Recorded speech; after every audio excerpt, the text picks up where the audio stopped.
એટલે ત્યાં શ્રીનાથજી સંબંધી ધામની વાત કરીએ, સ્થાનની વાત કરીએ, આધ્યાત્મિક કેન્દ્રની વાત કરીએ તો ત્રણ વસ્તુ શ્રીનાથજી સંબંધી આવે. એક, શ્રીનાથજીનું મંદિર જે નાથદ્વારામાં છે, અને એ એકમાત્ર એટલું મહાત્મ્ય ધરાવતું મંદિર છે. સ્વયંભૂ પ્રગટેલા શ્રીનાથજી સાક્ષાત પોતે ત્યાં પ્રગટ સ્વરૂપે બિરાજે છે. અને આજે પણ આપણા બધાનો અનુભવ છે કે એમનું જે મહાત્મ્ય છે એના સ્થાને જેમ 500 વર્ષ પહેલા હતું એવું જ આજે પણ છે.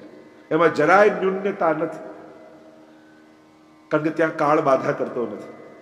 ઘણીવાર બહારની વ્યવસ્થા યા વ્રજમાં જઈએ ને તો આજુબાજુની માણસોએ ઊભી કરેલી વ્યવસ્થાથી લોકો ભગવાન જોડે વેર બાંધી લેતા હોય છે. આવી નાદાની નહીં કરી. ઘણીવાર અમે તો વ્રજમાં ગયા ને ત્યાં આમ કર્યું ના, હવે તો જવું જ નહીં. અરે એ વ્યવસ્થા તો માણસની છે. એને એમાં ગિરિરાજજીએ શું બગાડ્યું છે? એમાં શ્રીનાથજીએ શું બગાડ્યું છે? એમાં યમુનાજીએ શું બગાડ્યું છે? યમુનાજી આ થઈ ગયા, આમ તો આ બગાડવામાં અવ્યવસ્થા માણસની છે. માણસોએ ઊભી કરેલી અવ્યવસ્થાથી તીર્થો માટે અને ભગવાન માટે કુબુદ્ધિ ક્યારે લાવવી નહીં. અને એમના માટે ખરાબ નહીં બોલવું, વ્યવસ્થા માટે કરી શકાય. કારણ કે વ્યવસ્થા આપણે બધાએ સુધારવાની છે, વ્યક્તિઓ અને માણસો દ્વારા સંચાલિત છે. એટલે જ્યાં જ્યાં તીર્થોમાં જાઓ, ઘણી વાર લોકો માણસોએ ઊભી કરેલી અવ્યવસ્થાને કારણે ભગવાન સાથે વેર બાંધે. હવે તો વ્રજમાં જવું જ નહીં, એમાં નુકસાન કોને? ન જનારને. અને એટલા માટે આ એક વિવેક કેળવવો છે.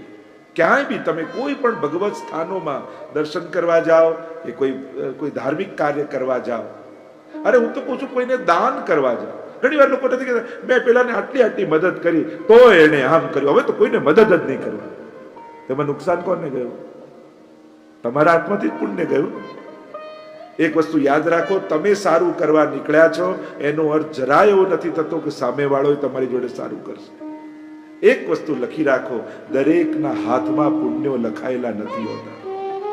તમારા હાથમાં લખેલા હતા એટલે તમે એને આ મદદ કરી શક્યા, તમે એનું સારું કરી શક્યા, પણ એના બિચારાના ભાગ્યમાં જ પુણ્યો નહોતા એટલે તમારી જોડે સારું ન કરી શકે. એટલે દુર્ભાવ ન લાવો, એના પર દયા કરો, એના ઉપર દયાની ભાવના રાખો. જો ને બિચારો આટલી આપણે મદદ કરી તો એના નસીબમાં પુણ્યો નહોતા તો મારી જોડે આવું કરી ગયા. સારું કરવા છતાં સમજ સારી નહીં રાખો ને તો પુણ્યો બહુ વાર કરી નહીં શકો. ઉત્તમ સમજ સાથે કરો. સમજ જો નાની રાખી તો ક્યાંય સત્કર્મમાં બહુ ટકી નહીં શકો. કારણ કે દુનિયા તમે કરો છો એવો જ પ્રતિસાદ પાછો નથી આપતી. એ એની રીતે જ ચાલે છે, પણ તમારે નક્કી કરવાનું. તમારે તમારા સ્વભાવમાં લોકો કે જેવા સાથે તેવા. આ તો સાધારણ લોકોની સમજ છે. વૈષ્ણવની સમજ તો જેવા સાથે જેવા છીએ એવા રહેવાનું. આપણે કોઈના પ્રભાવથી બદલાવું નથી, આપણે તો આપણા સ્વભાવમાં રહેવું છે. જો તમે પેલાના જેવા ખરાબ થઈ જશો તો તમે એના પ્રભાવમાં આવી ગયા. એ આપણને જોઈને સુધરતો નથી તો આપણે એને જોઈને બગડી શા માટે જઈએ? અને એટલા માટે કોઈએ સારો પ્રતિસાદ નથી આપ્યો તો ક્યારેય મનમાં એવું ન લાવતા કે હવે કોઈની મદદ નહીં કરવાની. ના, તમારા ભાગ્યમાં પુણ્યો છે, તમારા સ્વભાવમાં સત્કર્મ છે, તો તમે નહીં કરો તો તમને ઉદ્વેગ થશે. અને એટલા માટે સત્કર્મો છોડતા નહીં. કોઈ નાદાન વ્યક્તિના કહેવાથી પોતાના સારા કામો છોડી નહીં દેવા. ઘણી વાર લોકો સંસ્થામાં અને કામ કરવા આવે ને, અને એટલામાં કોઈ એમ બોલે કે આ તો આવો જ છે, અને પોતા સાંભળી જાય. એમાં ત્રીજા વ્યક્તિ તારા માટે આવું બોલતા હતા, હવે તો હું સેવા કરવા જ નહીં, હવે તો હું કઈ સેવા નહીં, આટલું કરું તોય આમ બોલે છે. તો એક નાદાન વ્યક્તિના કહેવાથી આટલું સત્કર્મ અને આટલું પુણ્ય તમારા હાથમાં આવ્યું, એને છોડી દેશો? એમાં નુકસાન કોનું જશે? આપણું જ ને. એ તો ભૂલી જશે, અને એને બોલવાની કિંમત શું? એટલે તુચ્છ વ્યક્તિઓના બોલવા માત્રથી હાથમાં આવેલા શ્રેષ્ઠ કાર્યો મૂકી નહીં દેવા. કારણ કે આ બધાને નથી મળતું. આપણને મળ્યું છે અને લૌકિક છોડીએ છીએ. તમારી બાજુની દુકાન વાળાને જરાય ન ગમતું હોય કે તમારી દુકાન ચાલે, અને પેલો જેમ તેમ બોલતો દુકાન બંધ કરી દો છો. લૌકિક તો છોડતા નથી અને અલૌકિક તરત મૂકી દઈએ. હાથમાં આવેલા સત્કર્મો કોઈ પણ નાદાન વ્યક્તિના કહેવાથી મૂકી નહીં દેવા. કારણ કે આ બધાને મળતા નથી. તમારા ગત જન્મના પુણ્યો છે કે આ જન્મમાં તમે પુણ્ય કરી શકો છો. ધંધો કરવો હોય ને તો ઇન્વેસ્ટમેન્ટ માટે મૂડી જોઈએ. એમ પુણ્યો કરવા હોય ને તો ગયા જન્મના મૂડી રૂપ પુણ્યો હોવા જોઈએ. તો જ પુણ્ય થઈ શકે, નહીં તો આ સંભવ નથી. ભાગ્યોદયેન બહુજન્મ સમર્જિતેન સત્સંગમં ચ લભતે પુરુષો યદા વૈ. એટલા માટે આ બધું જોઈએ. તો જે મૂળ વાત કરી રહ્યો હતો, ભગવત ધામોમાં જ્યારે પણ જાઓ ત્યારે ઉત્તમ બુદ્ધિ રાખીને જાઓ. કારણ કે હા, એવું મળશે તમને ત્યાં કે તમારું મન બગડે, બુદ્ધિ બગડે, વિચાર બગડે. કારણ કે જે ધારીને ગયા હોય એવું નાય નીકળે. પણ જે જોવા ગયા છે એમાં સ્થિત રાખો. તમારાથી જે ઉત્તમ થાય, તમે કહો કે હું 4 દિવસ મથુરામાં રહેવાનો છું, રોજ જમનાજી દર્શન કરવા જઈશ ઘાટ ઉપર, તમે કોઈને પૈસા આપી રાખો, હું જ્યાં સુધી વ્રજમાં છું ત્યાં સુધી લે આ રૂપિયા, અને તારે ઘાટ ચોખ્ખો કરવાનો. તો કમથી કમ તમે 4 દિવસ રહેશો તો ઘાટ 4 દિવસ તો ચોખ્ખો રહેશે. આવું જો બધા નક્કી કરી લે તો 365 દિવસ ચોખ્ખો ના મળે. તો ખાલી કુંવારા કરવા ને 56 ભોગ કરવા એ જરૂરી નથી. ક્યાંક દ્રવ્યનો એવો પણ ઉપયોગ કરો ને તો બધું ચોખ્ખું મળે. એ પણ એક સેવા જ છે. એટલે બધા નક્કી કરે, હું જ્યાં સુધી અહીંયા છું ત્યાં ગિરિરાજજીમાં હું આ ચોખ્ખું કરીશ, ત્યાં હું યમુનાજીમાં, ત્યાં માણસો મળી જાય 500 રૂપિયા આપો, આખો દિવસ કરતા તો સહજમાં થઈ શકે. લોકો નક્કી કરે તો શું ન થઈ શકે? તો બધું સંભવ છે. તો જે મૂળ વાત કરતો હતો શ્રીનાથજી સંબંધિત ધામની વાત, આધ્યાત્મિક સ્થાનની વાત, તો સૌથી પહેલું નાથ દ્વારા શ્રીનાથજી આપણા બધાનું શ્રદ્ધાનું કેન્દ્ર. અને આજે પણ શ્રીનાથજી બાબા ત્યાં બિરાજે છે, કૃપા કરી રહ્યા છે. અને આખા મંદિરની જે અદ્ભુત ભાવનાઓ ત્યાં છે, બધી જ ભાવનાઓ તો સંભવ નથી, પણ જો અમુક ભાવ તમને બતાવું તો શ્રીનાથજીની ઉપર શિખર, શિખરની ઉપર ધ્વજા અને સુદર્શન ચક્ર, એની આખી વિવિધ પ્રકારની ભાવનાઓ આપણે ત્યાં કહી. 4 સિંહ છે નીચે, એ 4 પ્રકારના પુરુષાર્થ છે. 4 પ્રકારના પુરુષાર્થ, ધર્મ, અર્થ, કામ અને મોક્ષ. અથવા જે કળશ છે એમાં રક્ષા કરી રહ્યા છે આ સિંહ. બીજો એક ભાવ બતાવે, જે મોટો કળશ છે એ મહાપ્રભુજી રૂપ છે, જે નાનો કળશ છે એ ગુસાઈજી રૂપ છે, એ તો રસરૂપ, સેવા, શૃંગાર આદિ છે. અને પેલું પ્રેમ અને પ્રભુતા રૂપ છે. કળશની ઉપર સુદર્શનજી બિરાજમાન છે, ભક્તોની રક્ષા માટે ઠાકોરજી ધારણ કર્યું છે. પદ્મ ધર્યો જન તાપ નિવારણ, પદ સાહિત્યમાં આપણે જોતા હોઈએ છીએ. આ અલૌકિક ભાવનાઓ અનેક પ્રકારની, ત્યાં સીડીઓનો ભાવ છે, દંડનો ભાવ છે, ધ્વજાઓનો ભાવ છે. ધ્વજાઓ જે 7 રંગની ધ્વજાઓ બિરાજમાન છે, એક એક ગોપીજનોના ભાવથી છે. દંડ એ વેણુ રૂપ છે, અથવા ગોપી પ્રેમ કી ધ્વજા, એ ધ્વજારૂપ ગોપીઓ છે. મેઘશ્યામ એ શ્રીનાથજીની ભાવનાથી છે. પીળી ધ્વજા એ રાધાજીના ભાવથી છે. શ્યામ રંગ યમુનાજીના ભાવથી છે. સફેદ રંગ ચંદ્રાવલીજીના ભાવથી છે. લીલો રંગ એ રાધા સહચરીજીના ભાવથી છે. જાંબલી રંગ એ ગિરિરાજજીના ભાવથી છે. અને ગુલાબી રંગ એ ગોપીજનોના ભાવથી છે. આમ 7 ધ્વજાઓ ઉપર બિરાજમાન છે. આપણે ત્યાં ધ્વજાજી આદિ ઉત્સવ પણ કરતા હોઈએ છીએ. કારણ કે ધ્વજાજી પ્રભુરૂપ પણ છે. વાર્તા સાહિત્યમાં એવા પણ પ્રસંગ મળે કે ધ્વજાજીને ભોગ ધરીને લેતા સાક્ષાત શ્રીનાથજી રૂપ છે.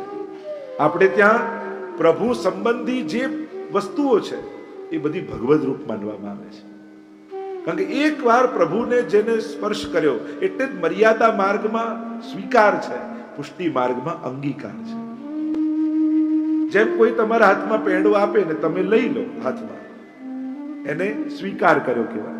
પછી એ પેંડો તમે ટેબલ પર મૂકી દો, બીજાને આપી દો, ખિસ્સામાં રાખી લો, તો આ સ્વીકાર. પણ એ પેંડો તમને આપ્યો ને તમે મુખમાં મૂક્યો, આ અંગીકાર કર્યું કહેવાય. કારણ કે એ પેંડો તમારા અંગ રૂપ બની ગયો. અને એટલે માટે પુષ્ટિ માર્ગમાં શબ્દ વપરાય છે અંગીકાર. એટલે કે એકવાર જે વસ્ત્ર પ્રભુને ધરાયા, પ્રભુએ સ્વીકારની અંગીકાર, અંગ રૂપ બનાવી દીધા. એટલે કે હવે એ વસ્ત્ર પણ પ્રભુ રૂપ થઈ ગયા, એ માળા પણ પ્રભુ રૂપ થઈ ગઈ, એ સામગ્રી પણ પ્રભુ રૂપ થઈ ગઈ. એકવાર પ્રભુએ જે સ્વીકાર કર્યું, અંગીકાર કર્યું, એને પોતાના રૂપ બનાવીને પાછું આપે છે. અને એટલે જ પુષ્ટિ માર્ગમાં વસ્ત્રજીની પણ સેવા છે. વાર્તા સાહિત્યમાં પ્રસંગ આવે છે, ગુસાઈજીએ પેલા વૈષ્ણવને વસ્ત્રજીની સેવા પધરાવી, તું આને ભોગ ધરજે, આમના શૃંગાર કરજે. મનમાં શંકા જાગી, આ વસ્ત્રમાં ઠાકોરજી કઈ રીતે હોતા હશે? અને જ્યાં સેવાના ઓરડામાં ગયા, તાતને બાલકૃષ્ણલાલના દર્શન થયા અને અનુભવ કરાવ્યો કે આ વસ્ત્ર પ્રભુએ અંગીકાર કર્યા છે, એટલે પ્રભુ રૂપ થઈને બિરાજે છે. આ પુષ્ટિ માર્ગની વિશેષતા છે. અને એટલા માટે પ્રભુ સાથે જે વ્યવહાર કરો એવો જ વ્યવહાર પ્રભુની પ્રસાદી વસ્તુ સાથે પણ કરો. અને બધી જગ્યાએ શ્રીનાથજીને પધરાવવા જરૂર નથી હોતા. પ્રભુની પ્રસાદી વસ્તુ પધરાવી દો તો એમાં ઠાકોરજી બિરાજ્યા બરાબર જ છે. ઘણા સ્થાન આપણને એવું લાગે જેમ ઘરની બહાર લોકો શ્રીનાથજી પધરાવે યા ગાડીના ડેક ઉપર પધરાવીએ કે જુદી જુદી રીતે બધાને ભાવના હોય કે શ્રીજીના દર્શન થશે, પણ દરેક જગ્યાએ શ્રીનાથજી જ હોય જરૂર નથી. એમનું પ્રસાદી વસ્ત્ર રાખો, પ્રસાદી માલા રાખો, પ્રસાદી કાળો દોરો રાખો, તો એ પણ શ્રીનાથજી રૂપ જ કહેવાય. અને એટલા માટે શ્રીજીને ક્યાં પધરાવાય ક્યાં ન પધરાવાય એનો પણ એક વિવેક હોય. તો દરેક વસ્તુનો એક વિવેક છે કે શ્રીનાથજીનું સ્થાન ક્યાં. હવે લગ્ન હોય આપણે ત્યાં ગણપતિ સ્થાપન થવાનું હોય, તમે એમ કહો ના હું તો શ્રીનાથજીને માનું અને શ્રીનાથજીને જ પધરાવું, તો એ જગ્યા જ ગણપતિજીની છે. એ મંગલના દેવ શ્રીનાથજી જ એમને બનાયા છે. તો ત્યાં જે રીતે વિધાન થતા હોય એ રીતે જ થાય. દરેક જગ્યાએ કોઈ શ્રીનાથજી બિરાજે જરૂરી નથી. શ્રીનાથજી તો રાજાધિરાજ છે. એ તો કારની પાછળની સીટમાં એસી ચાલુ કરીને બિરાજ્યા હોય તો જ શોભે. એની જગ્યા તો ત્યાં છે, એ સ્ટેરિંગ પાસે શોભે. પણ પધરાવતા એમાં કોઈ વિરોધ નથી મારો, પણ ઉત્તમ સ્થાનમાં શ્રીજી બિરાજ. એમનું સ્થાન તો માલિકની જગ્યાએ. આપણે દાસ છીએ. ઘરની બહાર શ્રીનાથજી તો ઉત્તમ ઘરમાં જે ઉત્તમમાં ઉત્તમ સ્થાન હોય ત્યાં હોય. બહાર તમે સુદર્શન ચક્ર પધરાવો યા કોઈ બી પ્રસાદી વસ્તુ પધરાવો તે પ્રસાદી રૂપ કહેવાય. ના ના ના વિવેક છે. અને એમાં કોઈ કરે છે, એમાં કોઈ ખોટું કરે છે એમ કહેવાનો મારો અર્થ નથી, પણ ઉત્તમ પક્ષ એ છે કે એ જગ્યા પ્રભુની પ્રસાદી છે. એમનું પ્રસાદી કંકુ અક્ષત હોય એનાથી સાથીવાદી ઘરની બહાર કરો તો શ્રીનાથજી એમાં બિરાજે જ છે, કારણ કે એમનું પ્રસાદી કુમકુમ છે. આ ભાવના આપણે તો શ્રીનાથજીના મંદિરની અનેક પ્રકારની ભાવના. તો સૌથી પહેલા શ્રીનાથજીનું મંદિર અને એમાં જે આખો ચોક છે, જુદા જુદા એની તિબારી, નિજ મંદિર, બધી સુંદર સુંદર આખા શ્રીનાથજીના મંદિરની ભાવનાનો પ્રકાર આપણે ત્યાં ગ્રંથોમાં બતાવવામાં આવ્યો છે. બીજું, શ્રીનાથજી સંબંધી 3 સ્થાનો આપણે ત્યાં, એક શ્રીનાથજીનું મંદિર, બીજું શ્રીનાથજીની બેઠક અને ત્રીજું શ્રીનાથજીની ચરણ ચૌકી. આ 3 સ્થાનો શ્રીનાથજી સંબંધી આપણે ત્યાં વંદનીય છે, સેવનીય છે, આરાધ્ય છે. શ્રીનાથજીની બેઠક 4 સ્થાન પર છે. તો બેઠક અને ચરણ ચોકીમાં શું ભેદ? તો કે બેઠક ઠાકોરજી વ્રજભક્તો સાથે ખેલતા ખેલતા જ્યાં બિરાજ્યા એ બેઠક કહેવાય. શ્રીનાથજી બાબા જ્યાં જ્યાં વ્રજભક્તોની સાથે ખેલતા ખેલતા પધાર્યા અને બિરાજ્યા, જે જે લીલા કરી એ બેઠક. અને ગિરિરાજજીથી નીકળી મેવાડ નાથદ્વારા આવતી વખતે જ્યાં જ્યાં શ્રીનાથજીએ મુકામ કર્યો, રથ જ્યાં જ્યાં રોકાયો, એ બધા સ્થાનોને ચરણ ચોકી કહેવાય. અને એટલા માટે આ ભેદ છે. 3 સ્થાન શ્રીનાથજીના યાદ રાખજો: શ્રીનાથજીનું મંદિર, શ્રીનાથજીની ચરણ ચોકી, શ્રીનાથજીની બેઠક, અને ચોથું બી સ્થાન જોડવું હોય તો કદાચ જોડી શકાય, શ્રીનાથજીની પેઢી. ક્યાંક ક્યાંક ગામોમાં શ્રીનાથજીની પેઢીઓ છે કે જ્યાં નાથદ્વારા તરફથી તે સ્થાન ભેટ સ્વીકારવા માટે બિરાજતું હોય, શ્રીનાથજીનું સુંદર સ્વરૂપ બિરાજતું હોય, એને પણ જોડે. પણ મુખ્ય આધ્યાત્મિક કેન્દ્રોમાં આ 3 સ્થાન છે. ઘણા સ્થાનો વ્યવસ્થા સંબંધી હોય છે અને ઘણા સ્થાનોની પાછળ પ્રભુની અલૌકિક લીલાઓ હોય છે. તો આ 3 સ્થાન લીલાના છે. તો બેઠકની જો વાત કરું, કારણ કે મારે નામ, રૂપ, લીલા અને ધામ એ રૂપે ચરિત્ર જોવું હતું, અને પછી આગળ જતિપુરાથી નાથદ્વારાનો આખો ક્રમ બતાવીશ. શ્યામ ઢાક પર બેઠક છે શ્રીનાથજી બાવાની. ગિરિરાજજીના પૂંછડીના ભાગમાં શ્યામ ઢાક છે. અને ત્યાં આજે પણ વૃક્ષો પણ દૂનાના આકારના, એટલે એના પત્તા પણ દૂના જેવા ઉગે.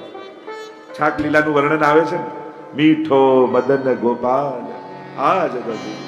તો આ શ્યામ ઢાક પાસે શ્રીનાથજીના બેઠક, જ્યાં શ્રીનાથજી બાબા વ્રજભક્તોને છાક લઈને બોલાવે.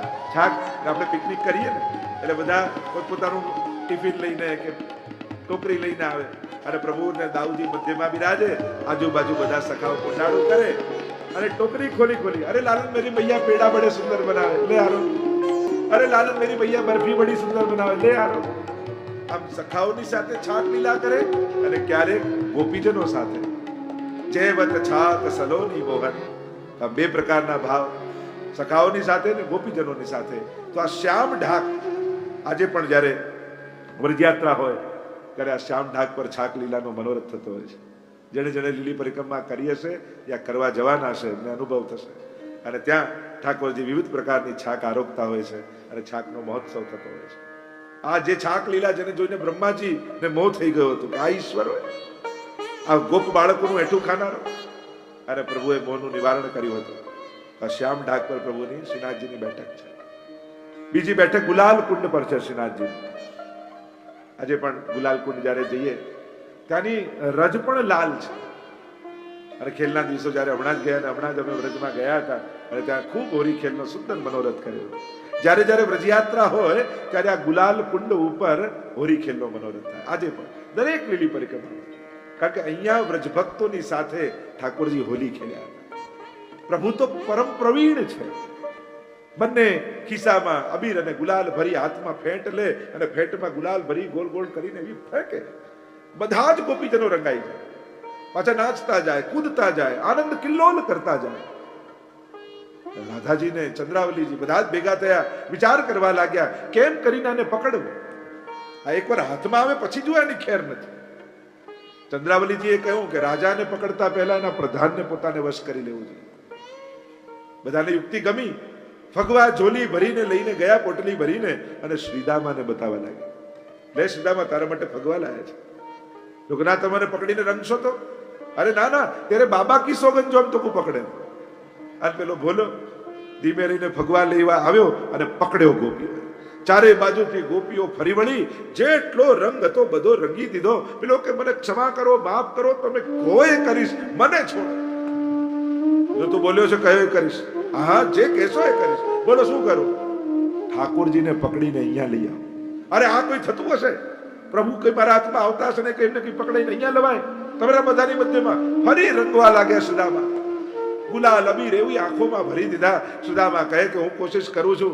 ના, તું વચન આપીને જા, પ્રભુને લઈને આવીશ. ઠીક છે, વચન આપું છું, મને છોડ.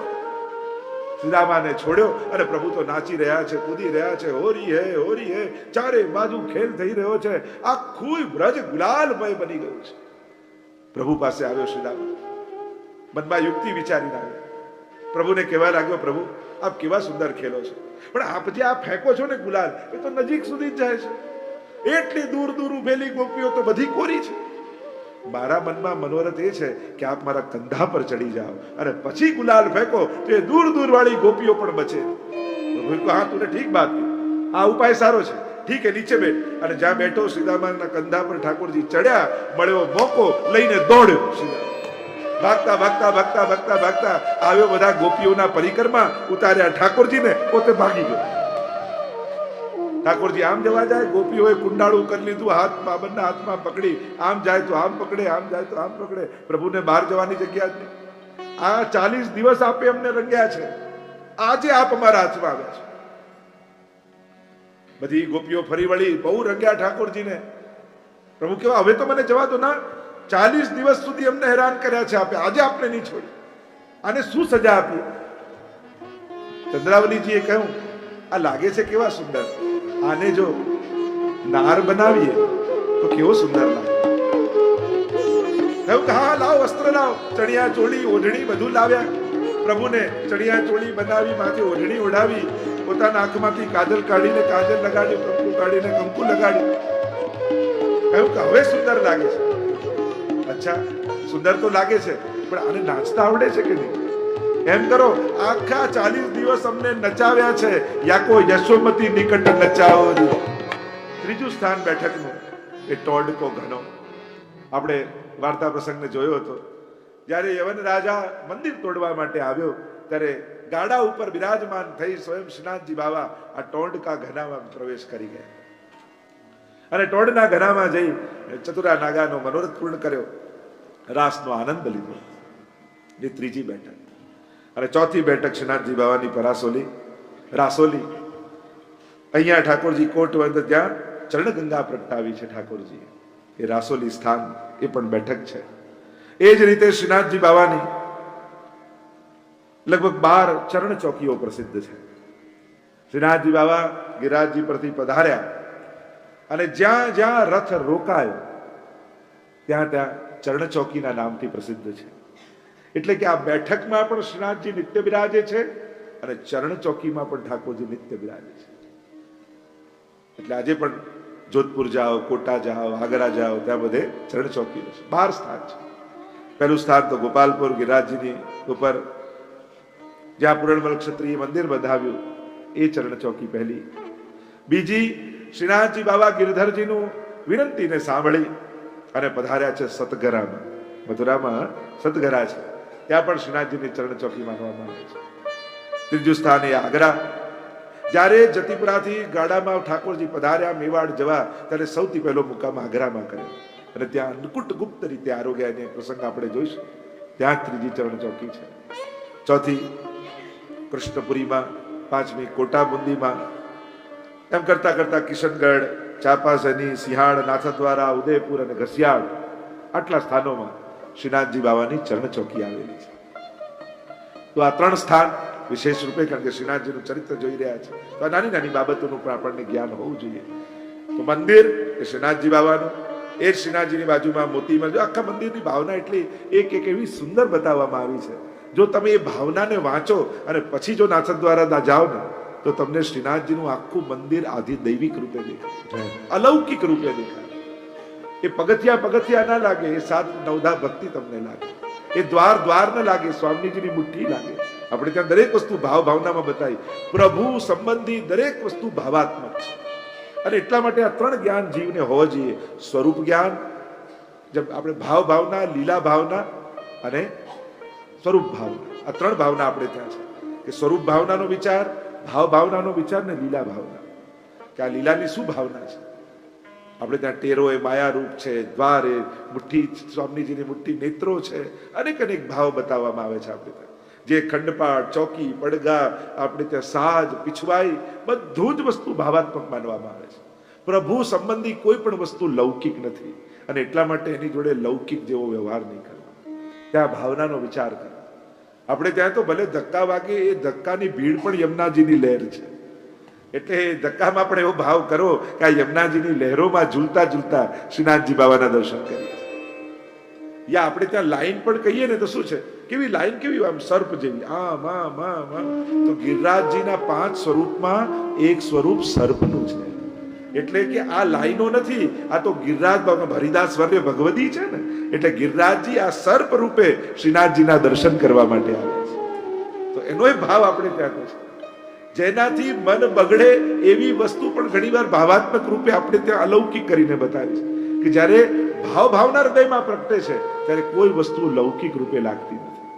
એમાં ઉત્તમ ભાવ કરો અને ઉત્તમ ભાવ દ્વારા એને સ્વીકાર કરવાની વાત છે. તો એમ જેમ શ્રીનાથજી, એવું બાજુમાં મોતી મહેલ, આપણે ત્યાં લીલાના પ્રસંગોમાં, વ્રજની લીલામાં એવા પ્રસંગ આવે છે કે જ્યારે વૃષભાનજી રાધાજીને લઈને નક્કી કરવા માટે આવ્યા ઠાકોરજી પાસે, એટલે પરીક્ષા કરી ઠાકોરજી, બહુ જ મોંઘા મોતી લઈ અને ઠાકોરજીને માળા પહેરાવી. એટલા મોંઘા કે મળે જ નહીં, એટલા અનમોલ. અને કહીને આવ્યા, જો અમારી છોકરી જોડે નક્કી કરવું હોય તો આ જ મોતી ગાડું ભરીને લઈ આવજો, તો પછી રાધાજી જોડે નક્કી થશે. હવે બધા ચિંતામાં પડ્યા કે આ મોતી આટલા દુર્લભ મળે નહીં, કરવું શું? નંદ બાબા અને યશોદાજીને થયું કે હવે તો તૂટી જશે. ઠાકોરજીએ કહ્યું, ચિંતા ન કરો, હું ઉપાય કરું છું. મોતીની માળા તોડી અને નંદાલયની પાછળ મોટો બગીચો હતો, એમાં મોતી વેરી દીધા અને સવારે જઈને જુએ છે તો એ બધા મોતીઓમાંથી અનેક વૃક્ષો અને અનેક વૃક્ષોમાં ઝુમખા ને ઝુમખા મોતીઓ લટકી રહ્યા છે, હજારો લાખો મોતીઓ. અને ઠાકોરજીએ કહ્યું કે આ બધા મોતી તોડીને લાવ. અને મોતી તોડીને લાવ્યા અને સ્વામીજીને ગાડું ભરીને મોતી નહીં, મોતીનો આખો મહેલ બનાવી દીધો સ્વામીજી. અને વૃષભાનજીને કહ્યું, અમે ગાડું નહીં આપી શકીએ, અને મોતીનો તો મહેલ બનાવ્યો છે. અને એટલા માટે જ્યાં વલ્લભકુલ બિરાજે એ સ્વામીજીનો ભાવ છે અને એટલા માટે એને મોતી મહેલ કહેવામાં આવે છે. અને ઠાકોરજીએ સ્વામીજી માટે બનાવ્યો અને આપણે ત્યાં વલ્લભકુલની ભાવના એ સ્વામીજીની ભાવના છે. એટલા માટે શ્રીનાથજીના મંદિરની પાસે જે વલ્લભકુલને રહેવાનું સ્થાન હોય એ મોતી મહેલ નામે ઓળખાય. પ્રભુએ સ્વયં સિદ્ધ કરી એવી અનેક પ્રકારની ભાવનાઓ, લીલા ભાવના આપણે ત્યાં ભાવનાઓથી સમૃદ્ધ માર્ગ છે. તો એની ભાવના બતાવી, બેઠકજીની ભાવના બતાવી. આમ શ્રીનાથજી અનેક પ્રકારથી કૃપા કરી રહ્યા છે.